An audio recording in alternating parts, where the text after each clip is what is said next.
Kan een wormpje ervoor zorgen dat we geen miljoenen kuub zand meer op de stranden hoeven te spuiten? Als ze met hele hoge hoeveelheden op een kleine plek zitten, dan kunnen ze makkelijk al het zand bij zich houden. En daar eigenlijk dus het zand op één plek houden en dus verstevigen. Straks meer over die worm en verder in deze uitzending. Geschrokken reacties na vuurbal. En basisschool blijft dicht na brand.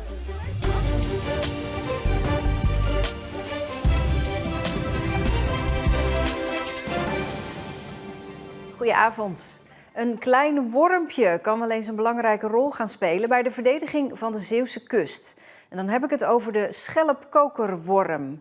Volgens onderzoekers van de Universiteit van Wageningen kan het beestje ervoor zorgen dat er veel minder zand wegspoelt dan nu het geval is. Het is een worm die bouwt een kokertje van schelpstukjes, maar ook van zandkorreltjes. En daarmee gaat hij zich in het sediment en kan hij zichzelf beschermen.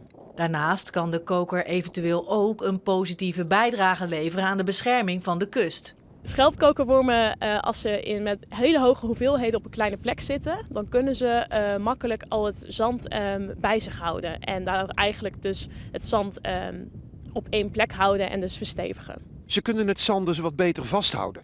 Ja, ze kunnen het zand wat beter vasthouden inderdaad. Zodat er dus geen erosie of zandafkalving plaatsvindt.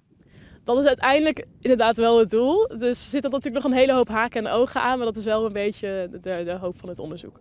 Om tot deze conclusie te komen heeft Hulseboom het afgelopen jaar de schelpkokerworm uitvoerig onderzocht. We hebben dus allereerst schelpkokerwormen verzameld, hier dus in Goestersas.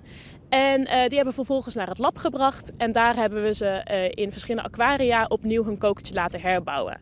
Ze heeft hiervoor verschillende soorten zand gebruikt en dat heeft volgens Hulseboom een reden. We kijken dus vooral of die schelpkokerworm sneller kan bouwen in bijvoorbeeld grof of fijn zand.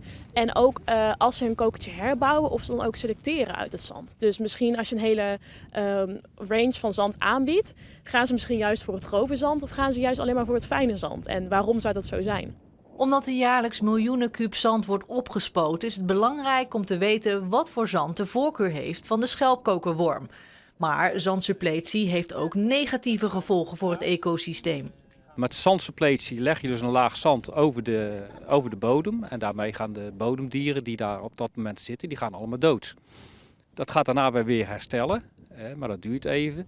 Dus als je dat op een zodanige manier neerlegt, kan je ervoor zorgen dat het op een goede manier herstelt. Daarbij speelt de schelpkokerworm een belangrijke rol. Hij kan zich makkelijk aanpassen aan zijn omgeving en het is een echte biobouwer. En dat betekent dat hij ook de biodiversiteit kan verhogen. En dat doet hij op verschillende manieren. Bijvoorbeeld deze kokerworm kan zuurstof in het sediment brengen, waar dus andere dieren van profiteren. Maar het maakt het ook makkelijker voor larven van verschillende soorten om zich te vestigen op deze plek. Vanwege dus de uitstekende kokertjes.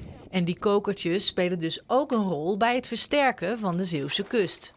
In die minder dynamische gebieden, zoals de Oosterschelde en de Westerschelde, kunnen die biobouwers inderdaad een rol spelen om het sediment vast te houden. Het onderzoek omvat dus volgens Wijsman meerdere doelen. Dus het hoofddoel is de veiligheid. De kust moet veilig blijven. En als daarmee het ecosysteem kan profiteren, dan is dat een win-win situatie. Hoe zit het met de vuurwerkschade in Reimerswaal? Een speciale campagne van de gemeente moest ervoor zorgen dat mensen hun eigen dorp niet zouden vernielen.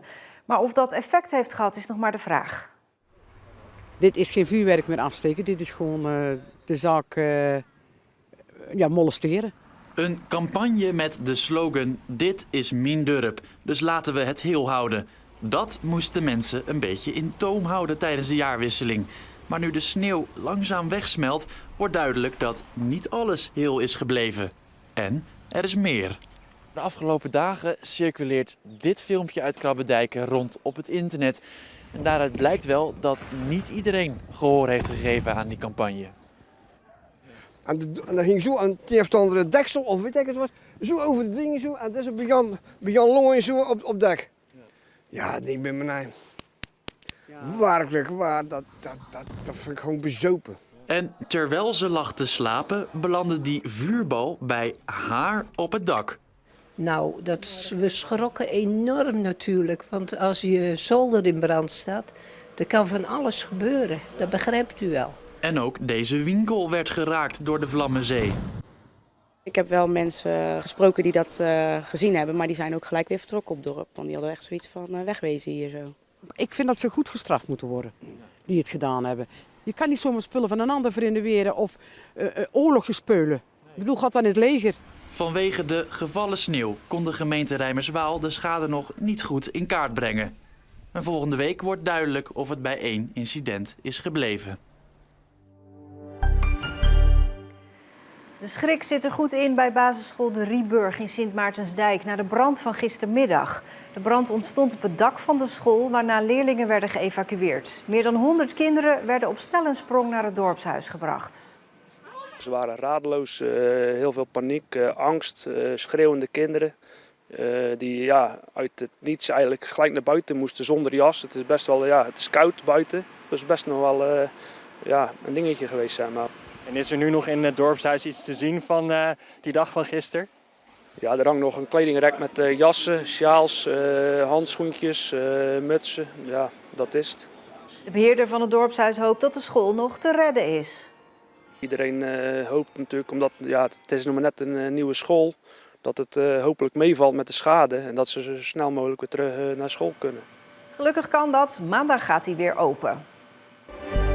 De gevolgen van de gladheid en sneeuw zijn beperkt gebleven, melden de grootste Zeeuwse verzekeraars. Er zijn wel meer meldingen gedaan dan normaal, maar grote schades bleven uit. Het ging voornamelijk om blikschade. U zag deze week 2 Zeeuwse complimenten die uitgedeeld werden door het provinciebestuur. Er zijn er in totaal 5, dus u heeft er nog 3 te goed. Hier komen ze. Ik reik namens het provinciebestuur het Zeeuws compliment uit aan de stichting Zeeuwse Veteranendag. Omdat dankzij hen en hun inzet er voortdurend aandacht blijft voor de Zeeuwse veteranen. Eén is voor het motorbegeleidingsteam Zeeland en de andere is voor de motorbrigade Zeeuws-Vlaanderen. Een heleboel evenementen in Zeeland moeten worden begeleid aan deze 2 motorclubs. Die zijn onmisbaar in het begeleiden van wielerevenementen, wandeltochten, de kustmarathon. Eigenlijk zie je ze overal opduiken. En deze 2 jonge Zeeuwen die volgen de opleiding tot molenaar.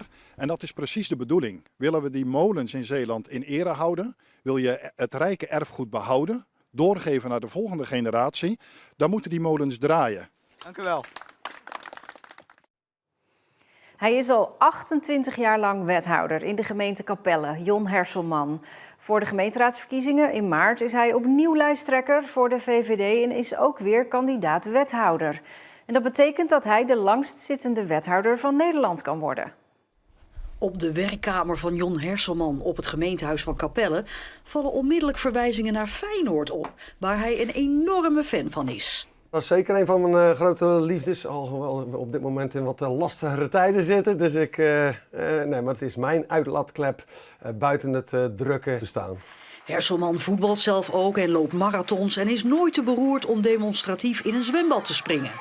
Ook is hij bekend van die tv-reclame, waarin hij vitaminepillen aanprijst. Ja, mensen kennen me wel als die fitte kerel, hè? Wordt u er veel op aangesproken nog op die reclame? Tijdens de Feyenoord-wedstrijd van hey Vitapro roepen ze dan aan. Maar dat was gewoon een lachertje, maar goed, prima. Het hoort erbij. 28 jaar wethouder zijn in een kleine gemeente met maar 13.000 inwoners is lang. Ben je dan na 28 jaar niet zo'n instituut geworden binnen de gemeente dat de ambtenaren u niet meer durven tegen te spreken? Nou, dat laatste moeten ze vooral niet doen. Want ik bedoel, ik heb zeker mijn niet mening. Tegenspreken? Nee, dat moeten ze niet doen. Ik bedoel, als zij er anders over denken, dan door een discussie krijg je altijd de beste besluiten. In het kleine Capelle is hij parttime wethouder. En daarnaast is hij ondernemer met een eigen administratiekantoor om de hoek van het gemeentehuis. Gaat dat samen? Het is ook nooit goed, hè? Want aan de andere kant zijn er ook altijd veel die zeggen van het is hartstikke goed dat er juist een ondernemer in de politiek zit. Want er zitten zo weinig ondernemers in de politiek. En uiteindelijk heeft dat ertoe geleid dat ik mijn klantenlijst 1 keer op een jaar bij de burgemeester ter inzage moet leggen. Zodat hij kan screenen of daar ook klanten tussen zitten. Nou, in de praktijk is dat echt bijna niks. Maar in 2012 bleek een hoogwerkersbedrijf in Capelle, waarvoor hij de boekhouding deed, op grote schaal wiet te kweken en te verhandelen. Herselman zelf was geen verdachte, maar stond opeens in een vreemd daglicht. Er zijn natuurlijk ook altijd dingen van klanten die jij zelf ook niet weet. Dus dat was inderdaad wel een van de donkerste bladzijden, de donkerste periodes in mijn wethoudersbestaan. En toen heb ik echt wel op het punt gestaan om te zeggen van ja, tot hier niet verder. En ik kap ermee, want ik werd op dingen aangesproken en dingen werden heel groot gemaakt waarvan ik denk ja, tot hier niet verder. Want zo zit het niet. Op het moment dat je dan een beltje er maar neergooit, ja, dan kunnen andere mensen ook zeggen, het zal wel waar zijn. En ik denk van ja, dan ben ik toch ook de vechter. Het is gewoon niet waar en dan moet je blijven zitten. Herselman is blijkbaar zo strijdbaar dat hij niet alleen in maart, maar ook bij de gemeenteraadsverkiezingen van 2030 in principe weer meedoet. Om vooruit te kijken over 4 jaar, dat vind ik lastig. Maar als ik nog steeds de energie heb en het nog steeds heel leuk vind en nog goed kan combineren, ja, dan zeg ik geen nee op voorbaat. De gemeenteraadsverkiezingen zijn woensdag 18 maart.